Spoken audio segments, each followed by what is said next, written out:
Rahimakullah. Pak Haidar Nasir pada tanggal 6 Januari yang lalu mengingatkan kita, umat Islam saat ini dijebak dan dipaksa untuk berperilaku antagonis. Islam ini adalah rahmat. Kita dipaksa untuk terjebak dalam suasana emosional yang tidak berkebendungan. Ini kita juga harus hati-hati. Kalau bapak-bapak baca status saya ingin sampaikan di sini biar Bapak ingat beberapa kritikan sosial saya itu waktu itu. Merdu Quran berlanggam Jawa, menari Bali di atas sejadah masjid, perselingkuhan Maulidia dan Natalia. Karena waktu itu Maulid disandingkan dengan peristiwa Natal. Azan berkumandang di misa gereja. Itu acara yang ada di timur. Selawat Nabi bersalib kayu. Itu ada di Gunung Merapi. Salib, parade salib dibawa dengan tola al-badru alaina. Trompet bersarung Al-Quran. Ada salib di dada santri. Panorama aurat di lembaran hijab. Sandal beralas kesucian. Panggang kue berlipat Quran. Aku salah, kau kutangkap. Sebetulnya ini bahasa sindiran. Ini Pak hanya beberapa bulan waktu itu.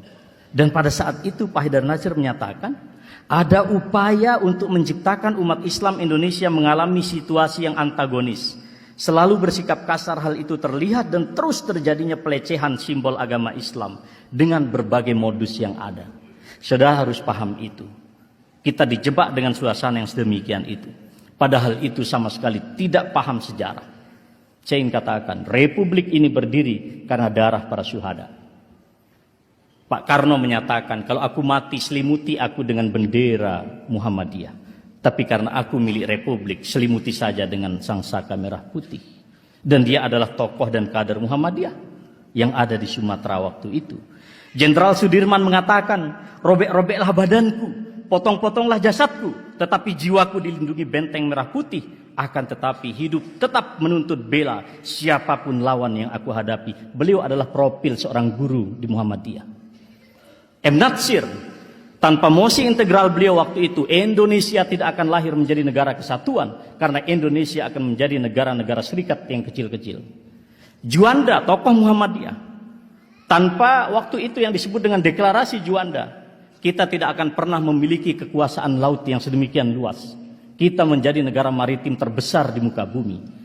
Semua mereka adalah para syuhada yang berasyhadu an la ilaha illallah wa asyhadu anna Muhammad Rasulullah. Dari mana Anda mengatakan orang Islam tidak peduli terhadap Republik? Dari mana Anda mengatakan kita anti kebinekaan? Saya katakan nalar mereka mengalami stagnan dan tak sanggup lagi berpikir. Sejarah pun dilupakan. Umat Islam tidak boleh lupa sejarah. Ketika 7 kata di dalam Pancasila, kewajiban menjalankan syariat Islam bagi para pemeluknya. Dan detik-detik terakhir Ki Bagus Hadikusumo, pimpinan pusat Muhammadiyah ketika itu, dalam suasana batin yang sangat dahsyat bergejolak. Baiklah, kalau 7 kata itu dihilangkan, maka harus diganti dengan yang Maha Esa, yang berarti adalah Tauhid. Umat Islam selama 32 tahun tidak pernah berusaha menafsirkan Pancasila dalam perspektif Al-Quran dan Sunnah. Saya tantang semua kita yang hadir di sini. Mari kita bikin buku Syarah Pancasila fi Dhawil Qur'ani wa Sunnah. Sesuai dengan petunjuk Al-Quran dan Sunnah. Mengapa umat Islam dinistakan sedemikian rupa? Inilah yang disebut sebetulnya dengan kata de-islamisasi. Pak Haidar Nasir, beliau mengatakan, sangat gegabah jika orang menyatakan bahwa Indonesia belum teruji kebinekaannya jika minoritas belum menjadi seorang presiden. Lebih-lebih ketika ujaran itu diungkapkan dengan nada angkuh, seolah ukuran keindonesiaan ialah kedikdayaan diri dalam singgasana kuasa, sebuah kesombongan yang dapat menjadi duri tajam di tubuh Republik Indonesia. Rawahu Dr. Haidar Nasir. Tegas Pak, tegas Pak. Nahnu qaumun a'azzanallahu bil Islam wa in ibtaghayna ghairal Islam azallanallah. Kita ini umat yang dimuliakan, yang dijayakan oleh Allah dengan Islam. Jika Anda mencari jalan selain Islam, Allah hinakan kita. Masa baru dibilang gitu aja sama Metro Tipu sudah lembek gitu. Jangan saudara. Kita ini mendirikan republik. Para syuhada kita berdarah-darah. Jangan sampai seperti yang dikhawatirkan oleh Muhammad Natsir ketika itu. Kita menjadi mayoritas serasa minoritas. Berbahaya saudara. Jadi saya bukan memprovokasi, tapi saya ingin sampaikan. Bagi Warma Muhammadiyah saya ingin katakan, pada tahun 2010 resmi diputuskan di dalam Tanfis Muktamar waktu itu. Apa keputusannya? Apa yang disebut dengan Islamofobia. Resmi loh Pak, keputusan itu.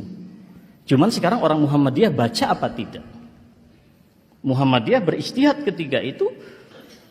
Apa coba? Itu putusan.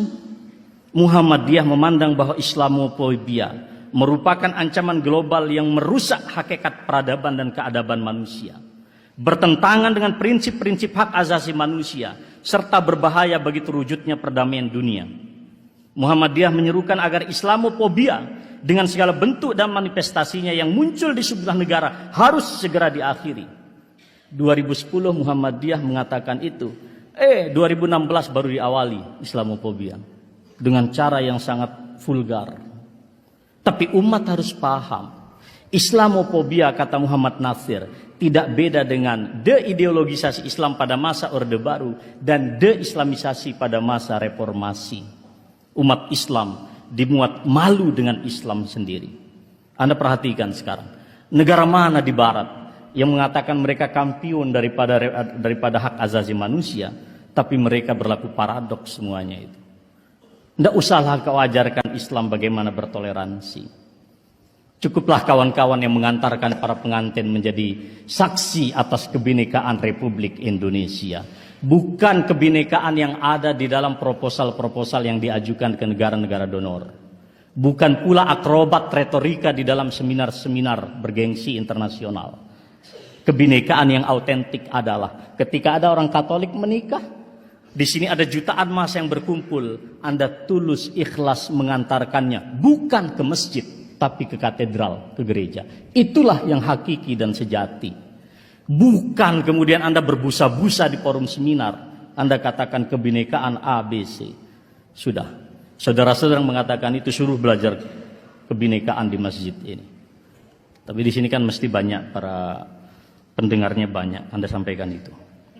Jadi saudara sekalian, Muhammadiyah sudah mengatakan tidak perlu ada Islamofobia di negeri Muslim terbesar ini, karena watak umatnya juga toleran dan menjadi penyangga utama Indonesia. Ketika terdapat arus aspirasi umat Islam untuk memperoleh hak dan keadilan, sungguh bukanlah primordialisme. Aspirasi itu ekspresi yang wajar, lebih-lebih salurannya demokratis dan konstitusional. Jangan pandang Islam di negeri ini sebagai ancaman keindonesiaan dengan segenap pilarnya, kata Dr. Haidar Nasir. Jelas sekali Pak posisi kita. Saudara sekalian, kita juga menghadapi paradoks kemanusiaan modern. Saya ingin sampaikan, seorang ulama kita Muhammad Abbas Muhammad Al-Aqad mengatakan, dan ini realitas kita saat ini, kana alam mutada'iyan qad syarapan nihayah. Alam pada masa itu di jahiliyah, alam yang sangat menderita, patologi sosial politik sedemikian akut. Mereka tidak lagi mendapatkan ketentraman jiwa, tidak pula ketenangan batin. Mereka adalah orang-orang yang hidup penuh dengan paradoks. Sering saya sebut dalam status saya, realitas kita adalah realitas simulakra. Dunia yang penuh dengan simulasi, tidak pernah menggambarkan sesuatu yang hakiki di dalam kehidupan kita. Oleh karena itu saudara sekalian, saya ingin menggarisbawahi al-khatimah dari apa yang saya sampaikan. Kita harus waspada, khususnya Muhammadiyah juga. Pada Muktamar 47 di Makassar sudah mengingatkan adanya upaya untuk menjebak kita pada apa yang disebut dengan proxy war. Kita dibuat saling bermusuhan sedemikian rupa. Maka ingin saya sampaikan di sini, dan ini ada Ustadz Bakhtiar Nasir. Saya ingat betul Ustadz, Di detik-detik terakhir waktu itu di Monas, beliau menyatakan 212 adalah